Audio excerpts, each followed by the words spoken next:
He was eating a light supper at 9 in the evening when the front door cried out in the hall, and Mildred ran from the parlor like a native fleeing an eruption of Vesuvius.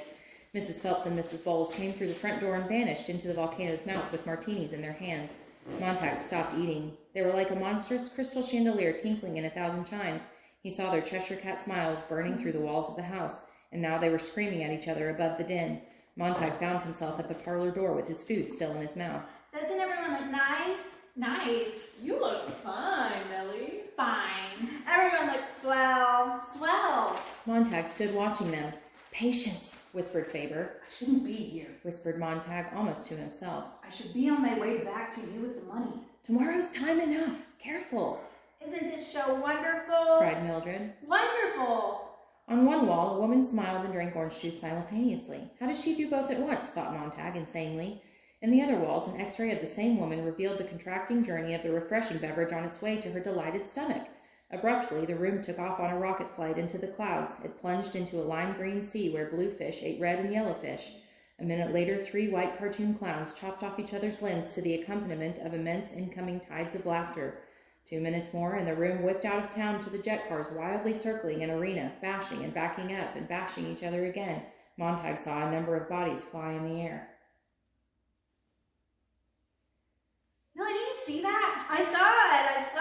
Montag reached inside the parlor wall and pulled the main switch. The images drained away as if the water had been let from a gigantic crystal bowl of hysterical fish.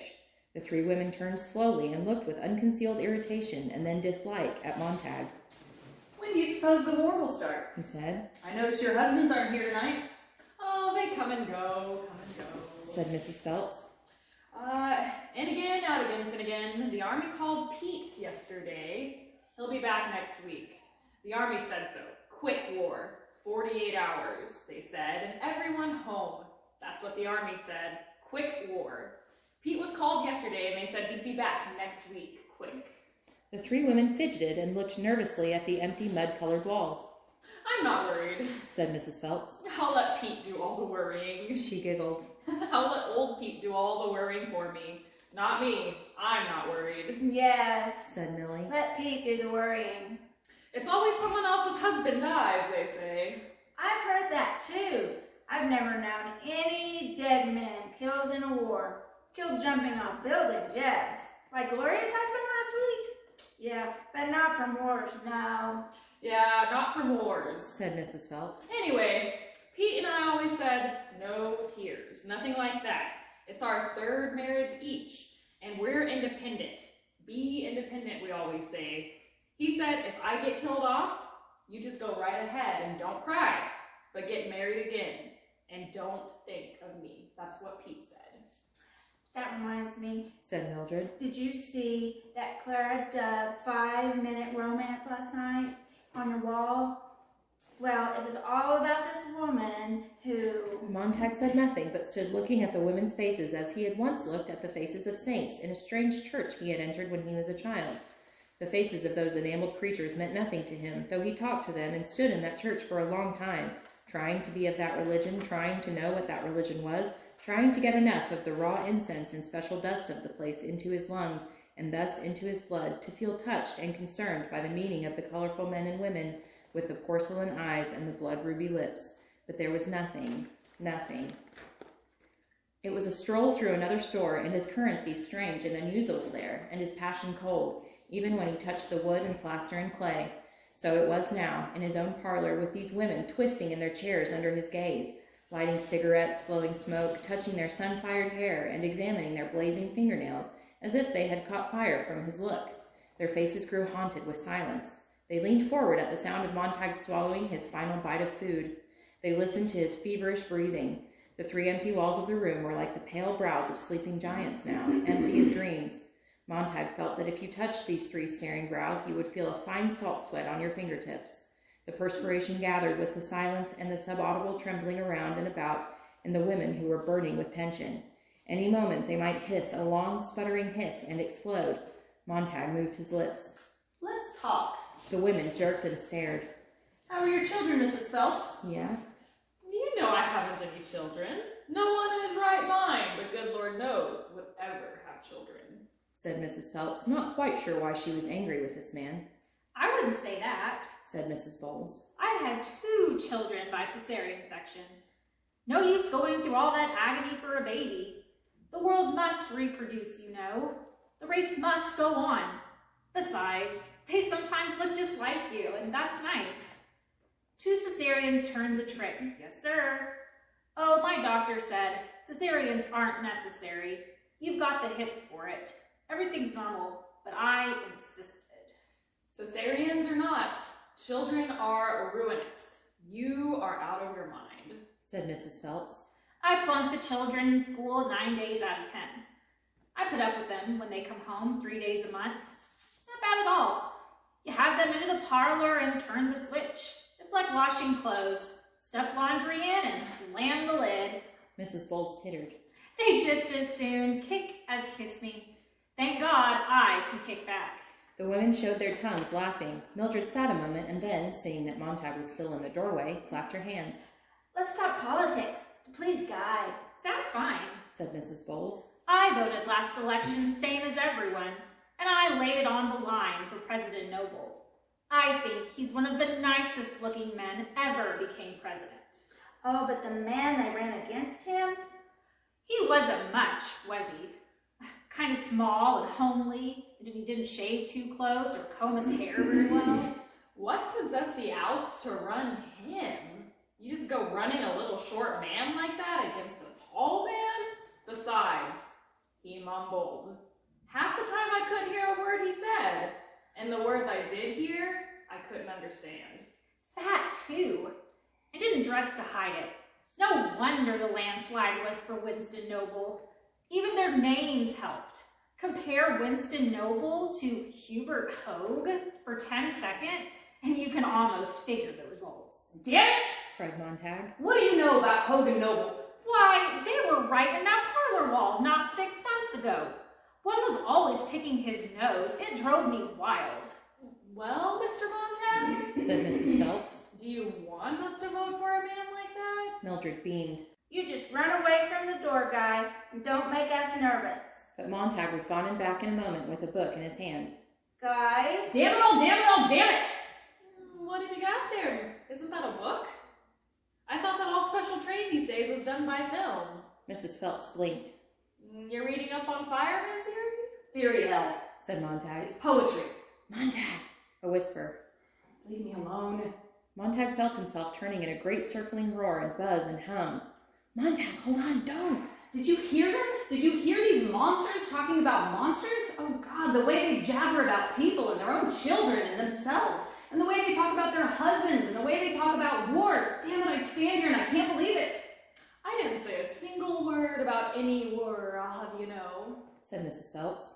As for poetry, I hate it. Said Mrs. Bowles. Have you ever heard any? Montag!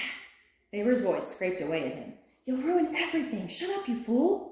All 3 women were on their feet. Sit down! They sat.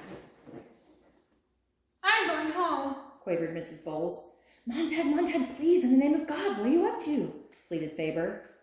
Why don't you just read us one of those little poems there in your book? Mrs. Phelps nodded.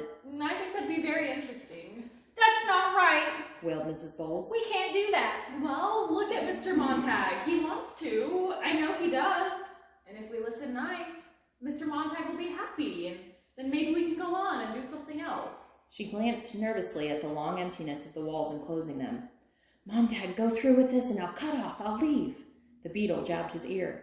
What good is this? What'll you prove? Scare hell out of them, that's what. Scare the living daylights out. Mildred looked at the empty air. Now, Guy, just who are you talking to? A silver needle pierced his brain. Montag, listen, only one way out. Play it as a joke, cover up, pretend you aren't mad at all. Then walk to your wall incinerator and throw the book in. Mildred had already anticipated this in a quavery voice. Ladies, once a year, every fireman's allowed to bring one book home from the old days to show his family how silly it all was, how nervous that sort of thing can make you, how crazy. Guy's surprise tonight is to read you one sample to show you how mixed up things were, so none of us will ever have to bother our little old heads about that junk again. Isn't that right, darling? He crushed the book in his fists. Say yes! His mouth moved like Faber. Yes. Mildred snatched the book with a laugh. Huh. Here, read this one. No, I take it back. Ladies, you won't understand a word. Read this one. It's the funny one. He read it out loud today. It goes umpity-tumpity-tump. Go ahead, guide that page, dear. He looked at the opened page. A fly stirred its wings softly in his ear. Read! What's the title, dear? Dover Beach. His mouth was numb. Now read in a nice, clear voice, and go slow. The room was blazing hot. He was all fire. He was all coldness. They sat in the middle of an empty desert with 3 chairs and him standing, swaying, and him waiting for Mrs. Phelps to stop straightening her dress hem and Mrs. Bowles to take her fingers away from her hair. Then he began to read in a low, stumbling voice that grew firmer as he progressed from line to line, and his voice went out across the desert into the whiteness and around the 3 sitting women there in the great hot emptiness. The sea of faith was once too at the full and round earth's shore, lay like the folds of a bright girdle furled. But now I only hear its melancholy, long withdrawing roar, retreating to the breath of the night wind, down the vast edges, drear and naked shingles of the world. The chairs creaked under the 3 women. Montag finished it out. All love, let us be true to one another, for the world which seems to lie before us like a land of dreams, so various, so beautiful, so new, hath really neither joy, nor love, nor light, nor certitude, nor peace, nor help for pain. And we are here as on a darkling plain, swept with confused alarms of struggle and flight, where ignorant armies clash by night. Mrs. Phelps was crying. The others in the middle of the desert watched her crying grow very loud as her face squeezed itself out of shape. They sat, not touching her, bewildered with her display. She sobbed uncontrollably. Montag himself was stunned and shaken. Said Mildred. You're all right, Clara. Now, Clara, snap out of it. Clara, what's wrong? Sobbed Mrs. Phelps. I don't know. I don't know. Mrs. Bowles stood up and glared at Montag. You see, I knew it. That's what I wanted to prove. I knew it would happen. I've always said poetry and tears, poetry and suicide and crying and awful feelings, poetry and sickness, all that mush. Now I've had it proved to me. You're nasty, Mr. Montag. You're nasty. Faber said, Now! Montag felt himself turn and walk to the wall slot and drop the book in through the brass notch to the waiting flames. Silly words. Silly words. Silly, awful, hurting words. Said Mrs. Bowles. Why do people want to hurt people? Not enough hurt in the world? You gotta tease people with stuff like that? Clara, Begged Mildred, pulling her arm. come on, let's be cheery. You turn the family on now.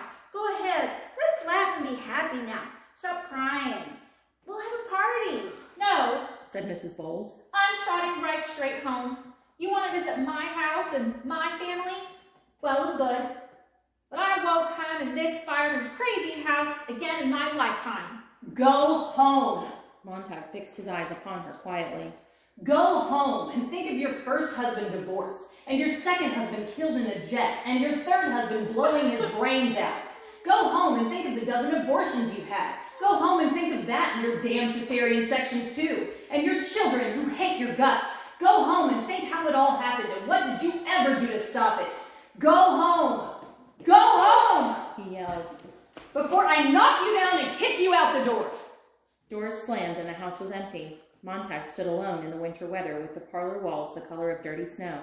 In the bathroom, water ran. He heard Mildred shake the sleeping tablets into her hand. Fool, Montag, fool. Oh, God, you silly fool. Shut up. He pulled the green bullet from his ear and jammed it into his pocket. It sizzled faintly. Fool. You were good. I came in way too early. Guy. With his food still in his mouth. Montag stood watching them. Wait, He yelled. Before I knock you down and kick you out the door. Doors slammed and the house was empty. Montag stood alone in the winter weather. But Montag was gone and back in a moment with the book in his hand. Guy.